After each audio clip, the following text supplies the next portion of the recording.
the dreaded bishop and knight mate. I have actually never had to do this in a tournament. That does not mean that I did not study it, because I had to be ready for it in case it came up. Hi there, ChessKids. It's back to endgames today. It's not the beginning of the endgame or the end of the endgame, but perhaps it's the beginning of the end of the beginning of the endgame? No, I don't know what I'm talking about, but what I do know is I'm not giving you pawns today. Unlike in my previous video, I'm not giving you big pieces either. No queens or rooks. How do you checkmate with minor pieces? Here we go with the two bishops. Now, the bishops are BFFs, whether they know it or not. Does that make them BBFs, best bishops forever? Bishop to D3, and when the king moves, you need to get your bishops together. In fact, your bishops are going to be side by side pretty much this entire endgame. And in this endgame, we're not giving you any pawns today at all. I'm sorry, I know that makes your life hard, but no pawns today. Secrets of pawnless endgames. Wait a minute, my producer is telling me that book title already exists. Thank you, John Nunn. You were one of my chess heroes growing up. And happy 70th birthday. Fun Master Mike's not quite that old, but I'm still going to use your idea. How about we change our title, Secrets of Fun Master Mike's Endgames? Okay, here we go with actual chess, though. Our bishops form a bit of a force field. If you can see, these two bishops aim at all those squares, and they also do the do-si-do, and they go the other way, and that black king can never go beyond the force field. As you can see, the best he can go is just go sideways, because he doesn't want to go to the edge of the board. Now, once your bishops are together, holding hands like BFFs do, I do not want you to separate the bishops. Any thought of playing bishop f4, get that thought out of your head. We're not doing that. Now, you might think, wait, I could put this bishop on e4 and the bishops would still be touching. That's true, but you would simply lose your bishop. So, when you cannot improve your bishops, I want you to improve your king. Remember, that was kind of like the king and the rook mate, remember? When you can't improve the rook, you should improve your king. Same thing here. Okay, now, that's how black's king goes sideways. We, again, cannot really improve our bishops because they will either separate or they will get captured. So, we're going to move our king even closer. And let's have the black king move sideways again. And you know what? We again can't really improve the bishops, because if you play bishop to e4, although you will not lose your bishop, then the king will move here, and now the force field is kind of going sideways, and we don't want advanced stuff right now. We want to keep that black king going toward the edge of the board. We want that king ideally to one day land on the 8th rank, not the A file. So what we're going to do is we're going to move our king again. Now, this king finally has to go backward. He can't go sideways, he can't go forward, and thanks to our own king, he can't go sideways either. So we're going to have the king go backward. Let's have the king go back to the square d6. Now, we're going to improve one of our bishops. I actually prefer this bishop going to e4, and the bishops are still holding hands. Now, the black king, the best he can do is go sideways, and the bishop on e3 joins his light squared counterpart, and the bishops are once again equals. Now, if the black king goes to the left, again, we can't really improve our bishops. If we go there, we'll lose our bishop. If we go there, then the king will sneak out. So what I prefer you do is to move your king forward. Now this time, we're going to have the black king not go backward. We're going to have him go diagonal. If the king goes diagonal, you again can improve either bishop. However, I prefer this one because when you play bishop to e5, the king can't even go to the 6th rank. Technically, if you play bishop to d5, the king could move here. Now, all would not be lost. I'm going to go ahead and show that to you. When the king moves here, your king can now back up. That actually would work, but it takes a little bit longer. So let's show you the professional standard, the John Nunn Grandmaster standard, which is bishop to e5. Now, the king can go sideways, and we play bishop to d5, and you can see all we're doing is slowly forcing that king backward. In fact, when the king moves here, you can do an extra special move. You can play bishop to e6, and the king now officially has to go to the 8th rank. Let's have the king go straight back to the square e8, and our bishops can finally connect. Now, technically, it's actually a little bit faster to go to this square, but I'm going to go ahead and go here just to show you sort of the long method around. Okay, now the king moves here. Our king moves forward because we cannot move the bishops. And by the way, I'm going to pause here. Let's just pretend that you did everything I asked you to, and you got to this position, but it was white's move. you need to be a little bit careful about following Funmaster Mike's advice to the letter, because if you do, you would probably move your king forward again, and it would be stalemate. So don't do that. If you do get this position, and it's white's move, you should play a little bit of a waiting move, like move one of your bishops backward, even if it means disconnecting your bishops. Bishop to f5 would be actually a pretty good waiting move, okay? Bishop to e5 would also be a good waiting move, but we don't actually have to do the waiting move because when I plot my king there officially, now it's black's turn, okay? But again, if it was white's turn here, you could just move one of your bishops backward and it wouldn't actually affect the position. Okay, now the black king is going to move here, and when you want to checkmate the king, you want to pick out the corner closest to your own king, because let's be honest, kings, they're a little bit lazy, okay? I don't want my king to have to run all the way over close to this corner way over here when he's already very close to the h8 corner. Now, how are we going to make the black king go to the right?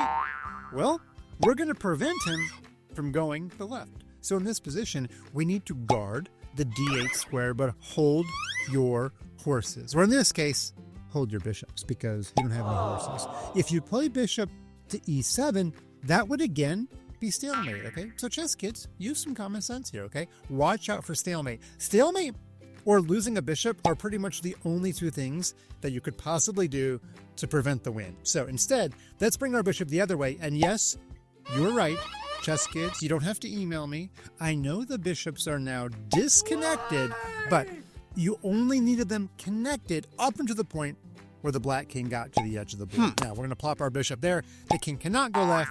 He cannot go down. He has to go to the right. And the way to get him to keep on moving to the right is to make sure he can't go left. And if you don't want him going to the left, we need to guard that square. And again, bishop to f7 is terrible. Yes, it is a cauchemar, which I believe means nightmare in both French and Russian. Yes, it's bad in two languages. Instead, let's bring our bishop the other way. Bishop to d7, and now the king has to keep on going to the right. Now in this position, I don't even want to let the king move off of the 8th rank. So I'm actually going to guard this square with my king. Don't guard it with your bishop, because if you do, then the king will go back, and then once again you have to guard that square. So the best thing is just to oppose the black king with your king, and now the king can try to escape. But now we're going to guard that square with our other bishop, and guess what? Our bishops are back to being BFFs or BBFs. Bishop to d6 check. The king has to move here. We give another check. The king has to move here. And isn't that a pretty dance? Bishop to e5 is officially checkmate. Now, black's king could have gone the other way a couple of moves ago. Let's hit that big rewind button that we love to press. If we go back to this position, what if the king had gone the other way? Well, we again have a stalemate alert.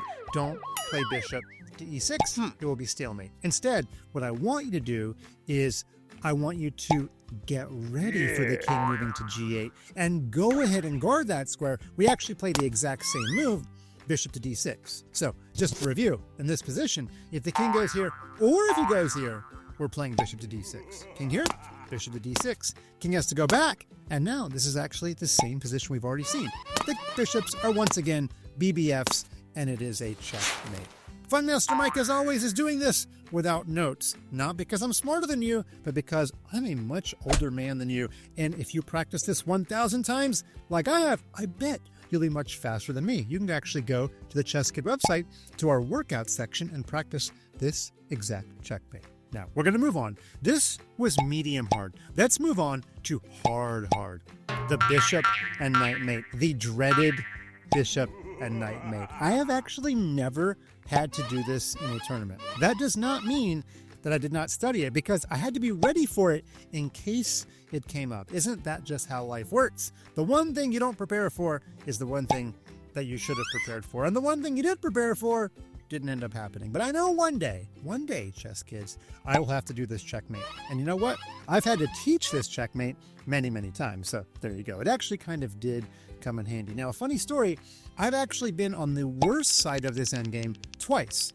Once, my opponent was able to checkmate me, and once, a chess master was not able to checkmate me with a bishop and knight against a king. So there you go. It actually has kind of come up in my games, but on the other side. Okay, so here is what I want you to know about this endgame.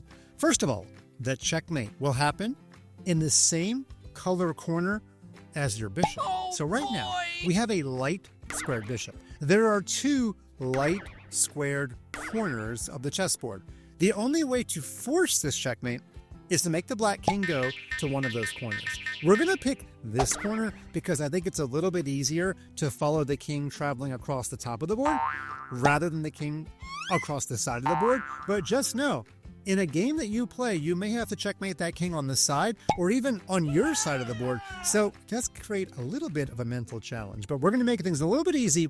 We're going to have that king go across the top of the board. Now, the next thing we need to know, in order to get the king to go this way, we have to make sure he doesn't go the other way. And you're thinking, Fun Master Mike, there is no square called I9. Well, that is actually true. But if you want the king to go to the left, the first square you have to control is H8, then G8, then F8. And by the process of controlling a bunch of squares, we're going to make him go where he doesn't want to go, which is into the lion's den on A8. Now, which piece are we going to have control the dark squares along the 8th rank? Well, of course, that's the knight. The knight can control both colors. Which piece are we going to have guard all of these light squares? Well, that's going to be the bishop. Hello. And our king is actually just going to prevent the black king from moving off of the 8th rank. In fact, I've got even more tricks before we get started. Your knight is going to move in the shape of the capital W, the W. The knight is going to go to G5, and then to F7, and then to E5, and then to D7, and then to C5, and he's only going to break his pattern at the very end when we start formulating a checkmate. Our king also has a very simple movement. He will simply travel along the 6th rank. That's it. If you can remember those two ideas, and really all the other ideas, this checkmate just got 1,000 times easier, even if it's your first time doing it, okay? And by the way, it took me many, many attempts to be able to finally get this right, so don't feel bad when you start practicing this one. Okay, here we go. First move, let's bring our knight in the beginning of the shape of the letter W. Now the king has to go left, his only move. We want to guard H8 to make sure he can't go to the right, and the knight continues the journey. Remember, we said the knight is going to move in the shape of a W between the 5th and the 7th ranks. Okay, this poor king, he only has one move. He can't go right anymore, and he can't go there. He's got to go this way. Okay, next thing. We want to guard this light square to make the king go left, and you know the answer cannot possibly be knight H6. That breaks several rules of what I taught you. First of all, it is the bishop's job to guard the light squares, and the knight never moves off of the 5 and the 7. So it must be bishop to H7. Okay. Now, the king only has one move. He has to go this way. This is where things start to get a little bit tricky. Okay. In fact, this is probably the key move that requires a lot of study and practice and memorization. When I first started getting this position, I would first try to move my king because I kind of thought, well, that's the king's job, right? The king is traveling along the 6th rank. The problem is the black king would now travel back, and I panicked, making sure the king stayed on the 8th rank. I didn't want him to go to G7, so my king moved back, and then the enemy king moved back, and, well, I was right back where I started. So then I said, hey, if I want to stop the king from moving here, I'll use the bishop. But the problem, of course, is that the king moves here, and we've already been in this position, right? The bishop has to go back to H7 to guard that. And the computer is saying, hey, it's a draw. We've been here 3 times. So we're going to pretend that we did not make those mistakes because we don't want a threefold repetition. Okay, back to this position. We know the king can't be the right piece. We know the bishop can't be the right piece. So using my favorite problem-solving technique, the process of elimination, we got rid of all the wrong answers. The knight must be the correct answer. The knight successfully guards that square, and it keeps the king on the 8th rank for a little bit longer. Okay. Now here, one of two things can happen. Black can be nice and go back to F8. That's actually a little bit easier for the king to travel back the wrong way. That seems a little bit weird for me to say that, right? Why do we want the king going the wrong way? Well, the technique is a little bit easier. It's a little bit harder if the king goes this way. Now, do you guys want me to start with the easy or the hard? I can't seem to hear you. Maybe if you yell louder, you'll come through the telecommunications channels and I'll be able to... No, not that loud, not that loud. Okay, your little sister's trying to study. Okay, all right, let's have the king go to the easy way first, okay? Now the knight guards that square. It is, after all, a dark square, and the knight continues his journey. We give a knight check. This king has to go to the left. Our king can now follow the black king, and this poor king, he has to keep going left. Now in this position, we do not want to let the king off of the 8th rank, so we are going to use our king. Now the king might make a run for it. He's about to make a run for the wrong corner, but our bishop is just in time to check the king, stop him from escaping on the 8th rank, guard that square, and we force him back to this square. When the king travels to d8, we are actually getting really, really close to the correct answer, okay? Now, in this position, there's actually a couple of different ways you could play this, okay? You could go ahead and move the knight, or you could play a bit of a waiting move, but I'm going to move the knight because it's a little bit more direct with our plan. Now, the king has to keep on going. That's his only move. And if we move our king again, then the king could actually move back, and we have to move our king back to stop the black king from escaping. So in this position, I am going to tell you to play a little bit of a waiting move, okay? Just move your bishop one square. Make sure your bishop still guards that square, because we know the king is going to run back and try to make a run for it, but our bishop is already preventing the black king. So now we can continue our plan. Our knight moves to b7, and look at that brilliant knight. He started here. He went here. He went here, he went here, he went here, and he has achieved his goal. He has made the world's largest W, okay? The king has to travel to the left. Our king continues traveling along the 6th rank. The king keeps on traveling to the left, his only move. We want to stop him from escaping, so we use our king. Now he's going to make a run for it. But our knight is perfectly positioned to guard that square, and our bishop gets a check, which stops the king from going to that square, and this poor king has to go to b8. We are so close to finishing. We just need to envision the final position. The bishop is always going to be the hero giving the checkmate. So the bishop will check the king when he lands on a8, which means it's the knight's job to guard the g8 square.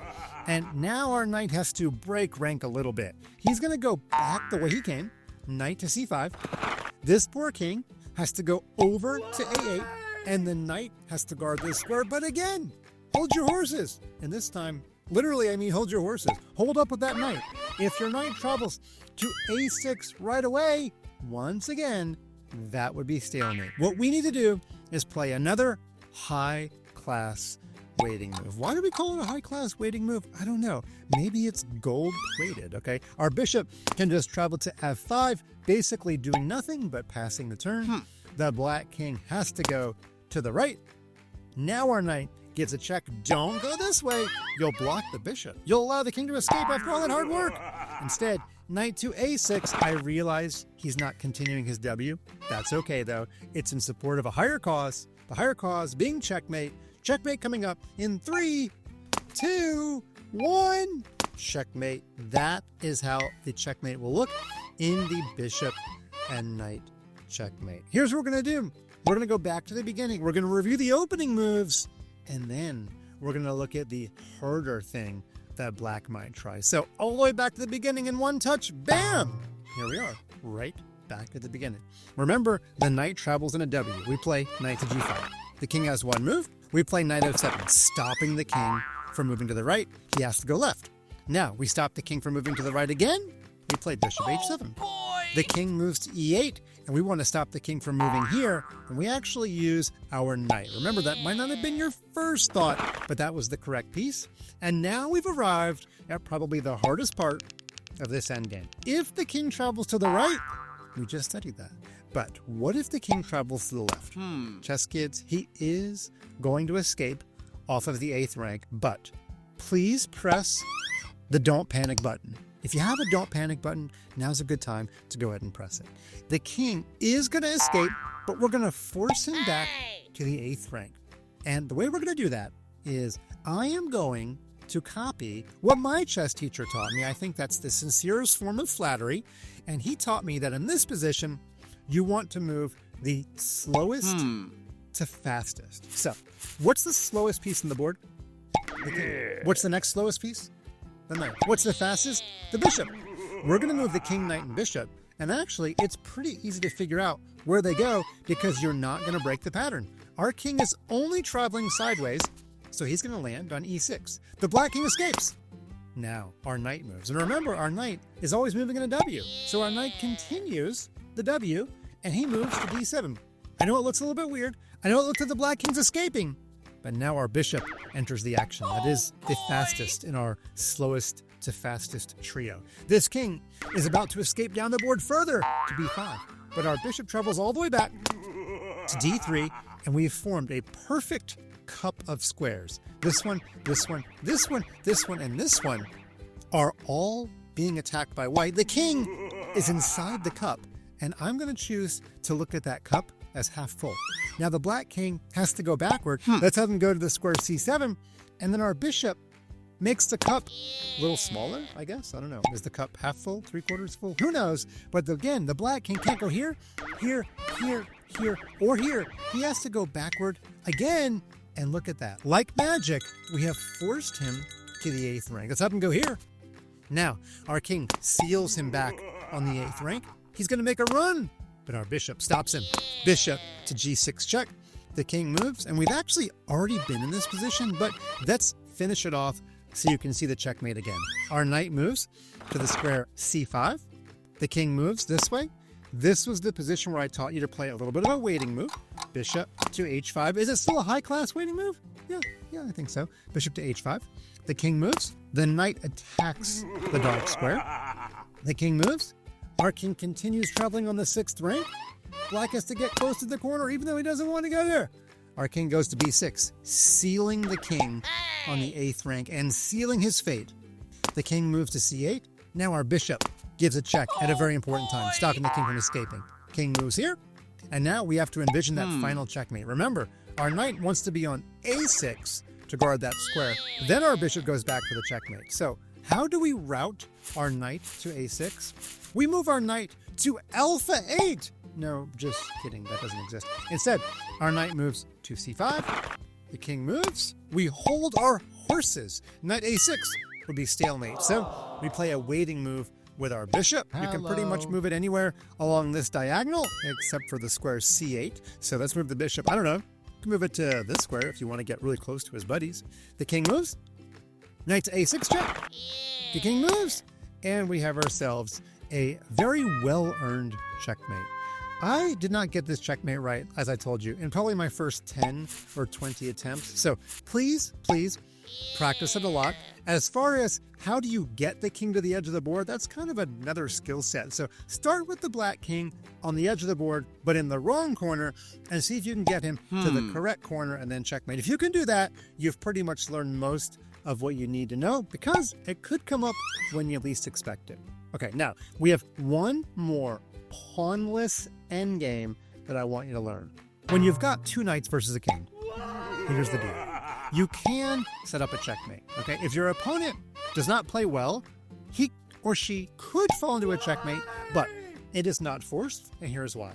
I have given white a very, very good position to start out. We've already got the king on the edge. He's one step from the corner, and you're always going to have a knight, which stops the king from escaping. So this is about as good of a position as white could possibly hope to get.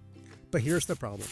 When our knight enters to g5 to force that king to the corner, we're going to need this knight to always be here to guard h7. But this knight, which was guarding h6, and he needed to guard h6, this knight right here, he's never going to be on the right color to checkmate the king. This knight needs to go from where he presently is to g6 for a checkmate. And there's no way on earth a knight can go from a white square to a white square. So that's why this is just never going to work. It's almost mathematical. You would need a knight to go from a light square to a light square. And if you have figured out a way to do that, I want you to tell me, because that would make my chess game go way up in ability. Okay, but it can't be done. And that's why two knights versus king is a draw with best play. By the way, if you're the side with two knights, you should at least play it out to see if your opponent, accidentally stumbles into a checkmate. But if your opponent avoids the corner and avoids walking to a checkmate for 50 moves, it will be a draw. But wait, chess kids, there's more. There is sometimes, very occasionally, a way to win with two knights. And that would be if your opponent has a pawn. That's right. Black would actually prefer to not have a pawn in this position. The problem with black having a pawn is that we actually can stalemate, quote unquote, the black king, but not stalemate the pawn, thus giving black a couple of moves which we can use to go after the king. In fact, white can just barely win this endgame because black has a pawn. Here is how white does it. It is not a magic trick. It is basically just math. We play knight to f3. Exact same position as I just showed you, except that this pawn exists. Now, black is going to furiously try to give away his pawn. And if you take that pawn, it is a draw. So instead, let's move our knight to g5 check. And here's the difference. When the king moves to h8, in our former position, when this pawn did not exist, our knight on f5 couldn't move. Otherwise, it would be stalemate. But here, it is not going to be stalemate because black is going to be able to move his pawn on the next turn. And we don't even care that black promotes to a queen. We just need to move our knight on f5 into a spot where he can give checkmate on the next turn. You can go to e7, you can go to h4. It actually doesn't matter. Let's move the knight to h4. Now black can promote. Hello. And when black promotes, now we play knight to g6. And it is a very pretty checkmate, despite the fact that our opponent has a queen and there's no pawns on the board. Two knights can, in fact, checkmate a king when our opponent has a pawn. Very, very rare, very, very hard, but technically possible. So I wanted to show you at least one example. If you get any of these endgames, I feel like ChessKids, you're going to be really, really well prepared. You never know when it's going to come up. So you might want to practice, practice, practice. As my good friend Allen Iverson said, yes, we are talking about practice.